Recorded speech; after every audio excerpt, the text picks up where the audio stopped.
Pinalagaan ni Senador Bongo ang pag-ugnay sa kanya sa mag-asawang Diskaya kasunod ng pahayag kahapon ni DPWH Secretary Vince Dizon na sisilipin na rin ang posibleng koneksyon na yan. Sabi naman ni Ombudsman Jesus Crispin Remulla, may pinoprotektahan ng mag-asawang kontratista kaya tipid ang mga pahayag nila. Balitang hatid ni Salima Refran. Wala eh. Kaya talagang they're really hanging on to their life para to keep as much money as they can and to get away with as much crime as they can. Hindi na raw kinagulat ni Ombudsman Jesus Crispin Remulla na binawi na ng mag-asawang kontratistang Curly at Sara Diskaya ang kanilang kooperasyon sa investigasyon ng ICI. Kasunod dito ng pahayag ni ICI Commissioner Rogelio Singson na wala pang kwalipikado maging state witness sa mga humaharap sa ICI. Tinapat na rin daw ang mga Diskaya sa Department of Justice na mahirap ang hinihingi nilang blanket immunity o pagkaligtas sa asunto sa lahat ng kaso. Evasive talaga siya, hindi niya talaga sasabihin lahat. Selective lang. Meron siyang selective recall ng mga bagay-bagay. Sinabihan na sila, makukulong kayo. Huwag niyo isipin na scot-free kayo sa lahat pag nabigyan kayo ng protection kasi wala pang blanket immunity na ginagawa ang DOJ kahit kailan. Piling-pili lang daw ang binibigay nilang impormasyon dahil sabi ni Remulla, may pinoprotektahan ang mag-asawang Diskaya. He's protecting people like Bongo.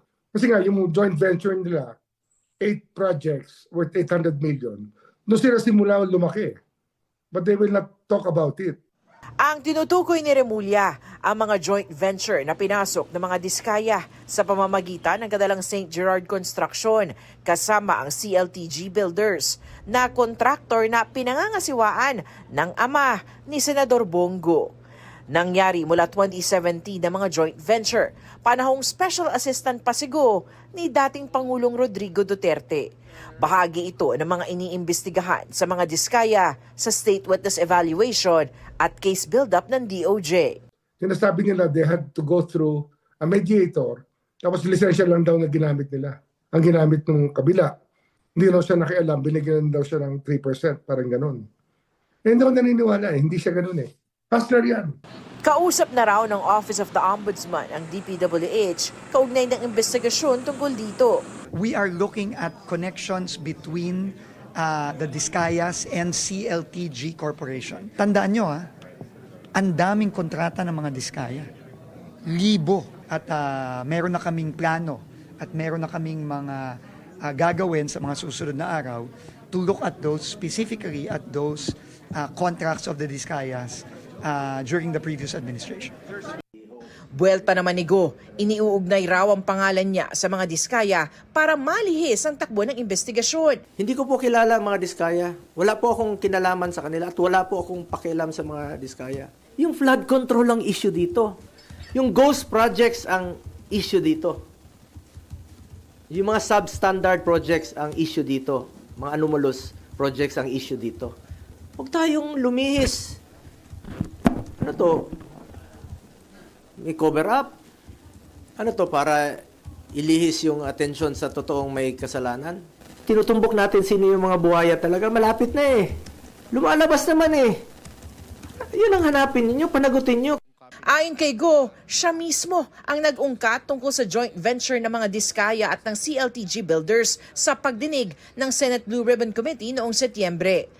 Wala rin daw alam si Go sa mga pinasok na kontrata ng kumpanya ng ama na 2019 pa ay tumigil na umano sa pangungontrata at tinapos na lang ang obligasyon hanggang 2022. Since 2001, mayor pa si Mayor Duterte, hindi po ako nag-influenza, never po ako nag-influence, never ko po ginagamit ang aking posisyon.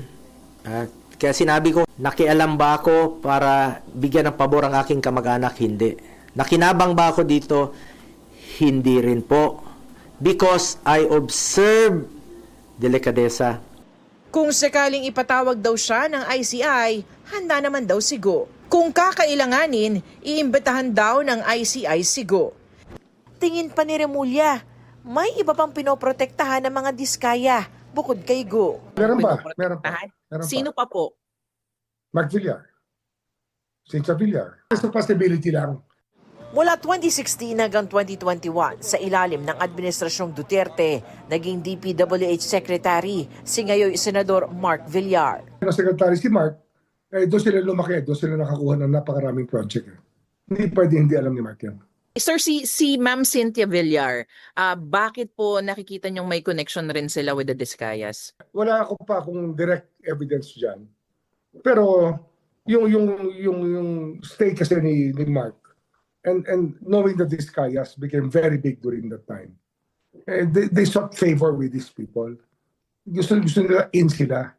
Hindi naman sila magiging in kung hindi sila gagawa ng extra effort. Sinisilip na rin daw ng Ombudsman ang mga proyektong napunta sa kapatid ng dating senador na si Bong Revilla. Kapatid niya kasi yung contractor nila. Kapatid niya si Princess Revilla, aka Rebecca B. Ocampo, Rebecca Bautista Ocampo. That's Princess Revilla. Siya ang contractor ng lahat ng projects nila. You're talking about Bong, Lani, and the children. Kasama lahat na. Mabigat yan, mabigat.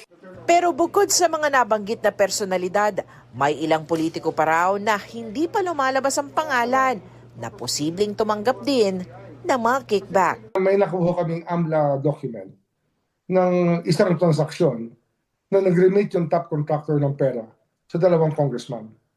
Yung isa 75 million, thereabouts. Yung isa 25 million. Sitting congressman ngayon. Active congressman. At hindi pa na papangalanan. Hindi ba? Hindi ba? Pero hindi lang daw ang mga Diskaya ang may pinoprotektahan. Tingin ni Remulla, pati rin daw si dating DPWH Undersecretary Roberto Bernardo, hindi pa ikinakanta ang lahat ng nalalaman. He's protecting some other interests upstairs na meron pa siyang pinoprotektahan. Kasi USEC na siya na yung operator ng panahon ni Duterte. Kaya alam niya lahat yan. Pinabulaanan naman ni Remulla ang sinabi ni Vice President Sara Duterte na tanging ang mga nasa Administrasyong Duterte lamang ang iniimbestigahan. Siyempre, yun ang lagi kanilang propaganda. Kasi ayaw nilang maabot sila ng investigation. Maaabot sila, kahit anong gawin nila, maaabot sila eh. Kasi ang AMLA is there eh. The Anti-Money Laundering Council keeps records. And it keeps records of everybody. Everybody. Patuloy na kinukuha ng GMA Integrated News ang panig ng mga binanggit ni Remulla. Sanima Refran, nagbabalita para sa GMA Integrated News.